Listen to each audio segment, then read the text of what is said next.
Well, apparently Lincoln's had enough. The Mud March didn't go so well, so Burnside is out.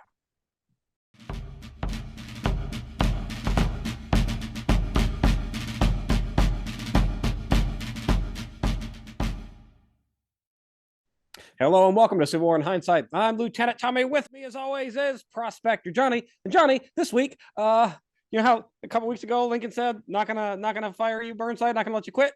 Right. Oh yeah. He wanted out, and he said no. Gonna seize that one's back seas. I mean, he's not gonna let him out. He's just gonna demote him a little bit.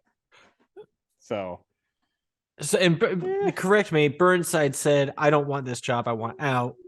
Lincoln said, he also said, nope. "I don't want the job to begin with." When Lincoln said, "You have to have the job," he also said, "I don't fucking want right." And then Lincoln said, "No, you can't quit. You have to have this job." But now he's not only making him keep a job; it's a lesser job than he had before. So he has to do not even the job he. Okay.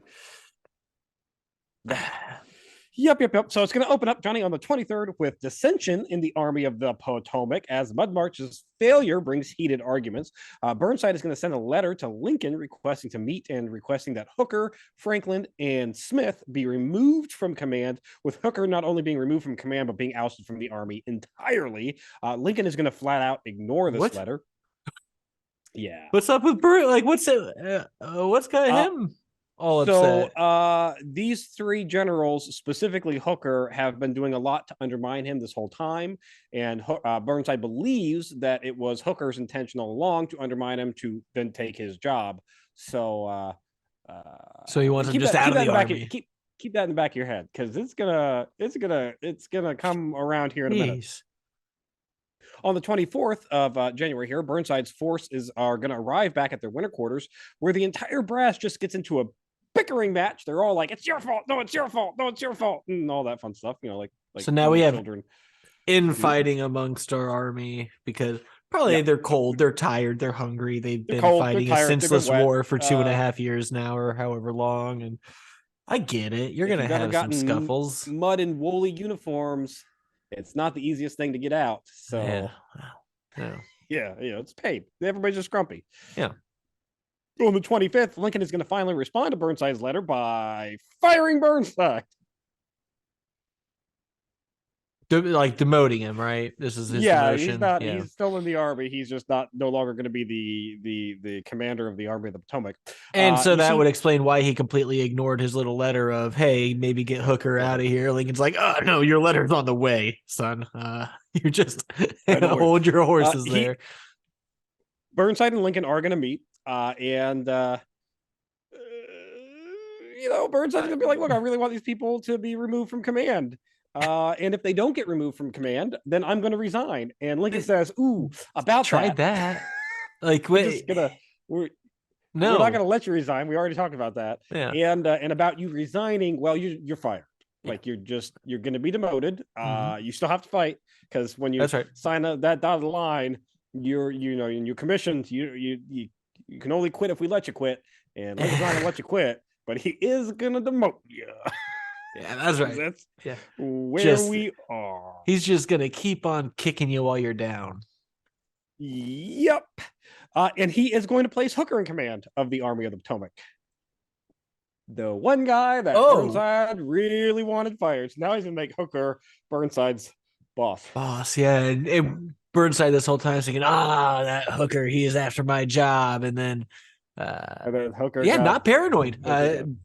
Yeah, maybe he was paranoid. Turns out was correct. Kind of legit. Lincoln is going to relieve Sumner and Franklin of their commands. So I guess some people got removed, although not the people that. Well, one of the people that Burnside wanted, but not not all the other two.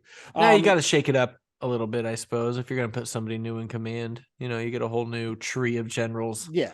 And yeah. So Burnside, his reign of the Army of Potomac is just under 3 months long. It has come to an end with one really, really atrocious battle under his belt and one really, really, really bad march under his belt. Although, to be fair, I am not placing the blame of the Mud March on him. He requested the move when the weather was good. Lincoln is the one who held it up, with Halleck saying, "Well, you've got to go through everything through us first." Yeah. And then they took their sweet ass time before they approved the march, and the weather turned, and I mean, when the weather, when Mother Nature's against you, there's not a whole lot you can really do there. That's hard to place blame on him. But did he have any successful bits, or is he just going to go down in history just useless? Just bad, as the Army of the Potomac. General. Now, before he was commander of the Army of the Potomac, he did really well down in the Carolinas. That's why they gave him the Army of the Potomac duties, was his success down there, and then he just crapped the bed. So I think here maybe Lincoln is like, I gave McClellan too many opportunities, and that proved to be he's going the opposite way. A bad idea. So maybe now he's like, you had one shot, you screwed it up. All right, out with you. Yeah. The other little thing I got here on the 25th is that the regiment of freedmen of color that was being given the guns, South Carolina. It's there. We're there. Hey, they're officially they've been formed. They've been mustered in. They've been given. Hey, we've got fighting men now. They've been given all of the fantastic training that our boys have been given up to this point, which is, here is your gun, shoot that away. Pretty much, that's exactly what they've been given.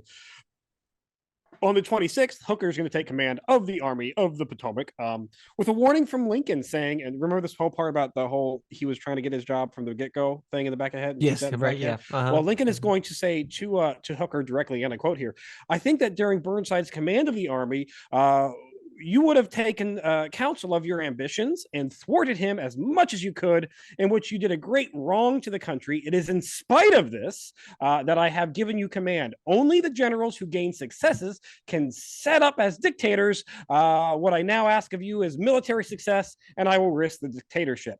So what Lincoln is saying here is that, I heard the rumors that you wanted Burnside's job, and then you did everything that you could to spite Burnside. Now, can we talk about that for a second? Really screwed up the whole country as a whole. You screwed it up. Yeah. That's treason. Yeah.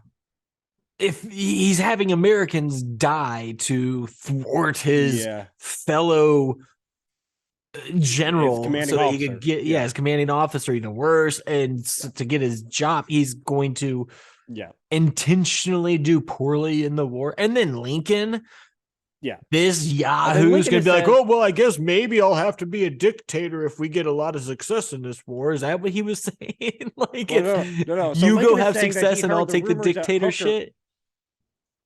No, the rumors around is that Hooker wants to be a dictator, and and Lincoln's like, no, I got that. That's Lincoln's like, you can't be a dictator unless you have success. So you get some success, and not worry about the dictatorship part of it. Mm-hmm. So but we can't have a dictator unless we're successful. Or maybe it was a double thing. Maybe he was acknowledging, like, the people thought he was a dictator too, and was like, can't be a dictator unless we start winning. So I'm going to put the guy in charge that I think has the best opportunity to win.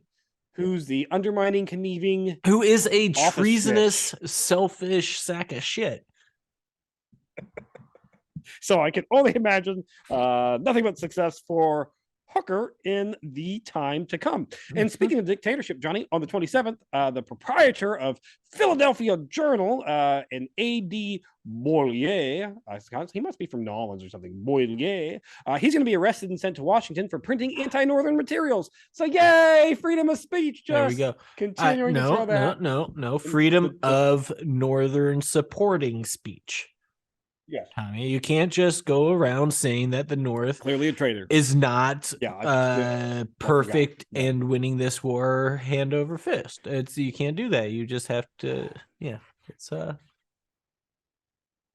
the also on the 27th here, Johnny, the USS Montauk is going to attack the Fort McAllister on the Ogeechee River of just south of Savannah, Georgia. Oh, okay.